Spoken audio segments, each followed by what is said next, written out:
Hey, what's going on YouTube? HyperDark19 here. Sorry my last video got cut off so abruptly. I didn't realize, that was my first video, and I didn't realize that YouTube videos had a 15-minute time limit, so unfortunately I got cut off. What can you do? So this is the second part of my pilot video, the extra deck, the Duelist best friend. And hope you were enjoying the first part so that you'll continue on to the second part. Yeah, so let's just get going where I left off. I was cut off prematurely discussing the merits of Ancient Fairy Dragon as an underrated synchro pick for the extra deck. And, okay, so Ancient Fairy Dragon, for one thing, it has a really strong defense, 3000, which is very unconventional, especially in a synchro monster, and most people don't plan for when they're playing their own decks at all. So a lot of decks actually have trouble getting around high defense monsters just because they don't play them very often. Like Blackwings have a fair amount of trouble because they're mostly low attack monsters, and so do Glad Beasts because they rely on attacks and being able to kill other monsters. So a high defense can really slow down a lot more decks than you would think. Also, it has the added ability to destroy field cards, which, let's think about the big three in terms of field cards are Malefics, GKs, Gravekeepers, and Dragunities, sorry. Dragunities are the three big ones that use field spells, and Ancient Fairy Dragon can just shut them down by destroying their field spells. Also, it gains you life points, and a thousand points to be exact, and because not a lot of cards in the game can gain you life points, like I said earlier, so there's that. And also, if you're playing one of those decks, actually, playing Ancient Fairy Dragon is worth considering because not only does it destroy the opposing field spell, but it searches out one of yours.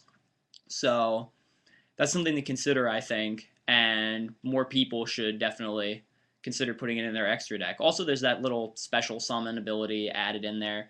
Special summoning an extra monster is always good, but it happens at the cost of your battle phase, so it's kind of a meh ability in my opinion, but sometimes it can make for pretty broken plays, so just another special summon is always good in my opinion.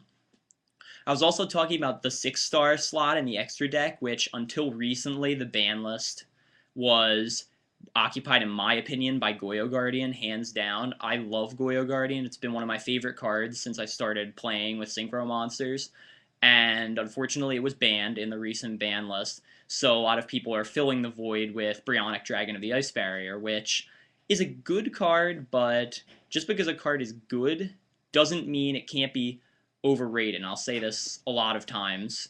Just because it's good doesn't mean it can't be overrated. And I think Bryonic is definitely one of those cards that is good but overrated because a lot of people say, oh, well, if you don't play this card, Bryonic, you lose. Play it or lose. That philosophy, I really don't like it, and I think it's counterproductive to the spirit of the game. And anyway, I don't think you need it. Like, I don't own a Bryonic. I don't really need to own a Bryonic, one, because it's outside of my price range, and two, I just don't really need it. I don't have a lot of decks that can take advantage of it, and I think it promotes bad hand management. It's kind of a weak monster without its effect, and overall, it's not really a staple card in my opinion. So on the 6-star spot, maybe if Goyo ever comes off the ban list, crossing my fingers on that one, I will talk about it some more. But right now, let's just move on to my underrated picks for the 6-star slot. Iron Chain Dragon, and Flamvel Urquizas. Both of these guys are 6 stars, have generic requirements, so you can pretty much play them in any deck. And Iron Chain Dragon, well, first of all, let's talk about both of them. The reason I like both these cards is that they both have kind of unconventional effects that throw some people off guard just because they don't have to play against them very much. And first of all, Iron Chain Dragon, whenever he does damage to your opponent, they have to mill the top 3 cards of their deck to the graveyard, which you can end up helping some people by using this card against them, but in other cases, it can really destroy your opponent's deck because they don't like milling cards. So there's kind of a gray area there as to whether or not you like him. Depends on what matchup you're playing, I guess. And also he's got 2500 attack, which is pretty darn solid for a 6-star synchro.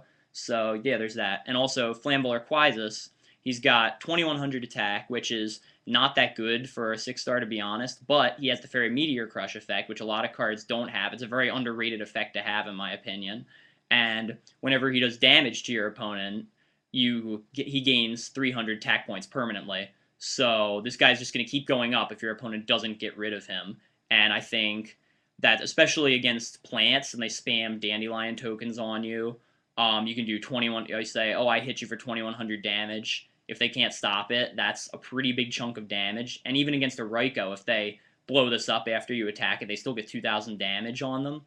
And if they keep him, if you manage to keep him around, his attack's just going to go up, and he's just going to become a bigger threat. So they're eventually going to have to waste a card on it to get rid of him.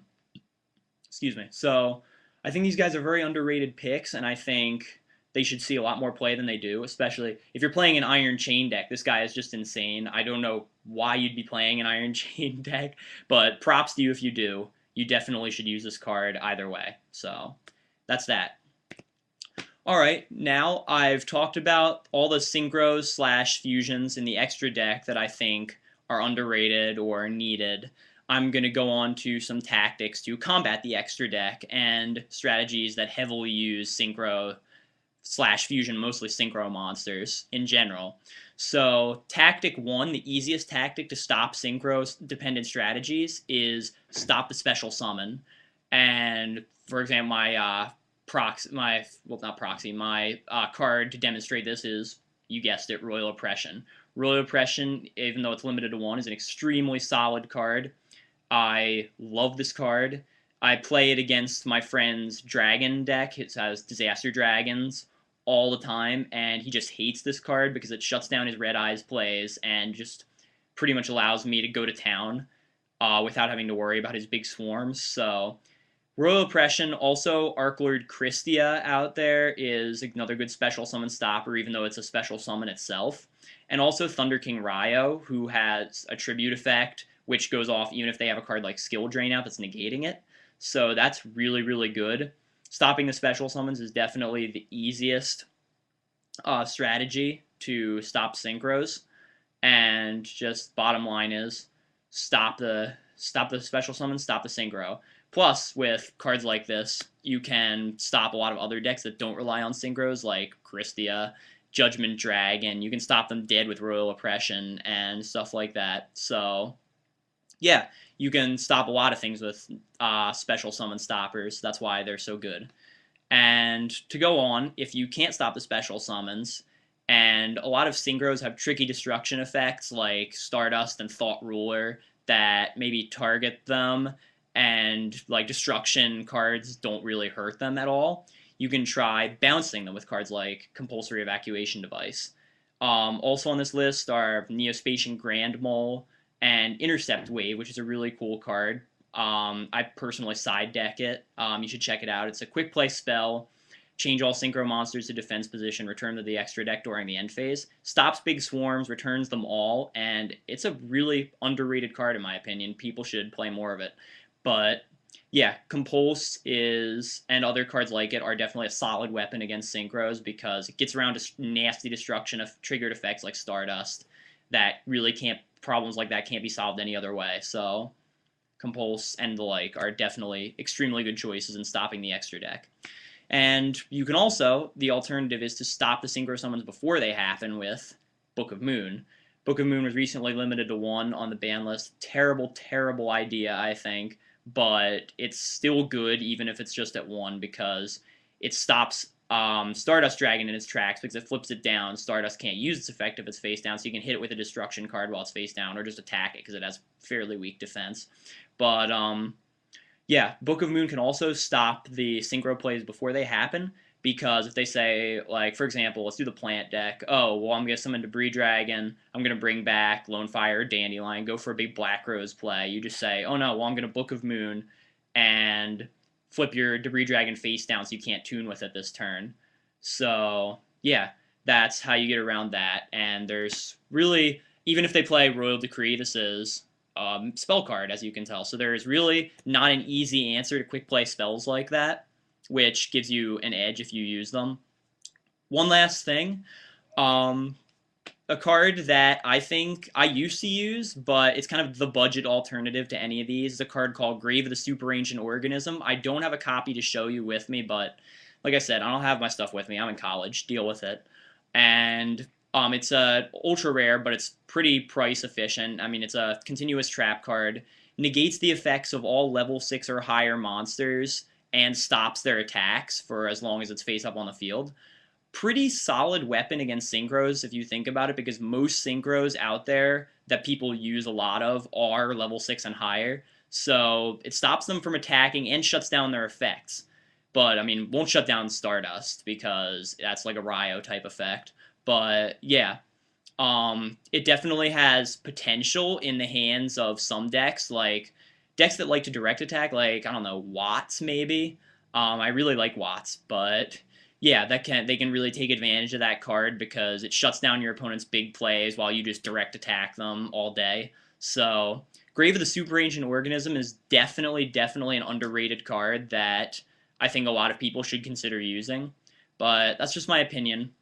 And yeah, that's pretty much the whole video. Wow, I almost went on for another 15 minutes.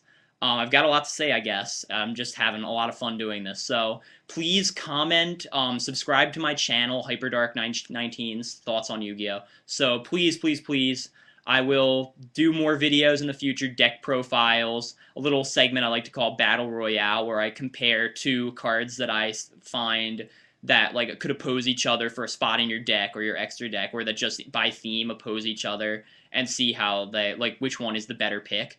But yeah, I'm planning on do lots of stuff like that. It's going to be a fun time, so definitely comment, subscribe to my channel, and please don't hate. I mean, don't waste my time and yours by just hating on things on YouTube. So yeah, please don't do that.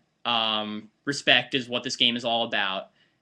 Spirit of the game, good stuff. So that's it for this first video. Hope you enjoyed it.